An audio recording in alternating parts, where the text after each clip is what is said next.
From Elon Musk gaining unprecedented access to sensitive government information to Democrats trying to build what they call a bigger and better party, we turn tonight to the analysis of Capehart and Continetti.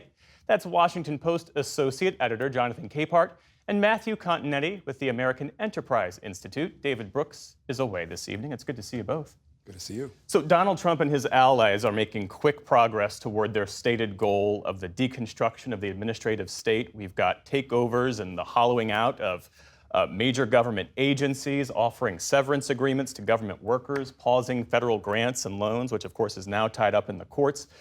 Jonathan, are the shockwaves being felt across the government signs of a super committed new administration shaking up the status quo? Or are we witnessing the full assaults on the limits of executive power? Both, Jeff, both. Remember, Donald Trump campaigned. He told us this is what he was going to do. Project 2025 is all about doing what is happening right now. And so they are trying to deconstruct, as I think it's Steve Bannon who said, the administrative state. And they are, as I said last week, President Trump and Elon Musk in particular are taking a wrecking ball to the federal government by sowing, sure, chaos and confusion and fear. But he's following through on what he promised to do. How do you see it, Matt? I think Jonathan's right. This was a promise made, promise kept, as they like to say in Trump world. And I think what's important to understand about Trump and how he's going about these initial weeks is he wants to deliver results. Trump always feels as though the political class that preceded him talked a big game but never accomplished anything.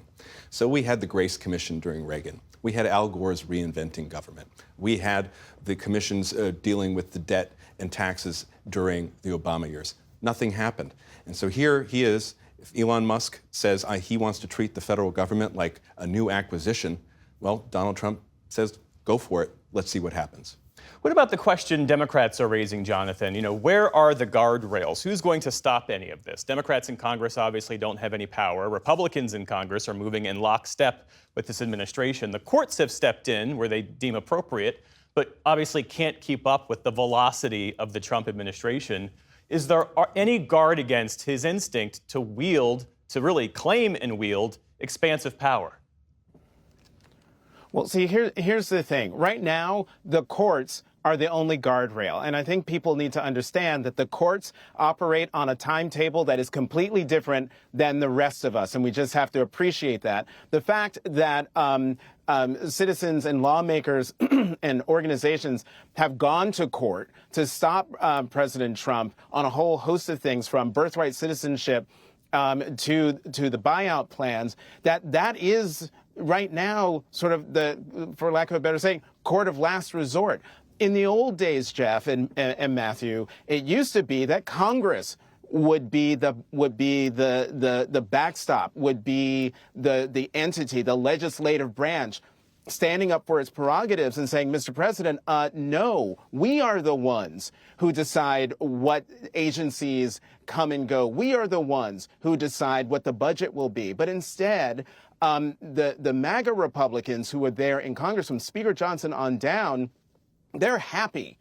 They're happy to go along with what President Trump and Elon Musk are doing, which is why they are silent on a whole host of things that even 10 years ago would have had Congress up in arms. How do you view Congress really abdicating their role, ceding their power to the executive? Well, I think this process of ceding power to the executive is decades in the making, and it's bipartisan. Congress has really just become an investigatory body that delegates tremendous authority to the executive branch of government and the bureaucracy. And what we now see the results when you have Trump come in his second term, wanting to leave a profoundly changed government in his wake when he departs the Oval Office. And you see that because of acts of Congress, Congress's own denial of its role, the president has enormous power to wield. And let's remember, when President Obama said he had a pen and a phone, the first Trump administration used a lot of executive orders. Joe Biden tried to cancel student debt through executive order. This process we're seeing is long in the making, and I think one reason Washington is stunned is that you have an outsider in Elon Musk actually punching the delete button on some of these programs. Jonathan, Matthew raised the question I was going to ask you, because that's what I've heard from Republicans this past week, that Democrats can't in good faith criticize Donald Trump when Joe Biden tried to unilaterally, without Congress, waive $400 billion worth of student loan debt. And when the Supreme Court said, no, you can't do that, he basically shrugged and then tried to do it via piecemeal approach. This is like comparing apples and cannonballs. What we're seeing coming from the Trump administration is executive orders uprooting and upending the federal government. And what makes this all the more galling and terrifying for a lot of people is that he has delegated a lot of power to someone who was elected to no office, to someone who was not confirmed by the Senate. He is accountable to no one except for maybe President Trump. And President Trump has already said, well, he will only do things that we want him to do. Well, so far, Elon Musk is doing everything that Donald Trump wants to do. That is what is so terrifying about this moment, is that you have an unelected person who also happens to be the wealthiest person in the world, and also the wealthiest person in the world who owns a huge social media megaphone and is able to manipulate the information that the people on that huge platform receive. That's what is so dangerous about what is happening now. And as we're trying to compare President Biden's executive order on student loans and what Donald Trump is doing, Donald Trump is destroying. President Biden signed an executive order and, pushed the limits of executive action, but to the benefit of people who were drowning in student debt. He did it in order to help people, not to destroy the government that the American people depend on for a whole host of things. Let's shift our focus back to Elon Musk for a second, because, Jonathan, we actually have the sound that you mentioned. Here is how President Trump responded to a reporter's question about whether he gave Elon Musk any red lines. Power grab.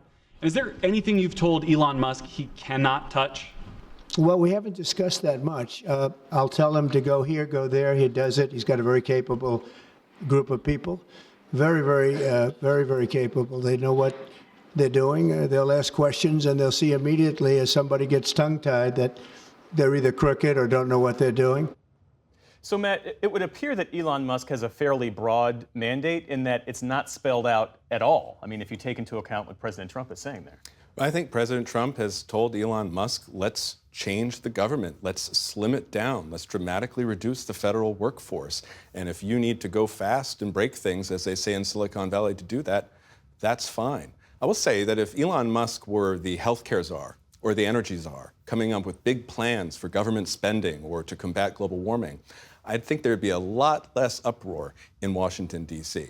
It's the fact that he has the goal of changing the federal government and limiting it at a time when we have record deficits and debt that I think is angering a lot of people who are invested in the current system. In the time that remains, I want to return to this open question about the path forward for Democrats, because, Jonathan, you wrote a column for the Washington Post this past week, the thesis of which is that the Democratic Party's issue isn't rooted in policy, it's rooted in perception. Tell us more about that and whether Ken Martin, the newly elected head of the DNC, can effectively change that.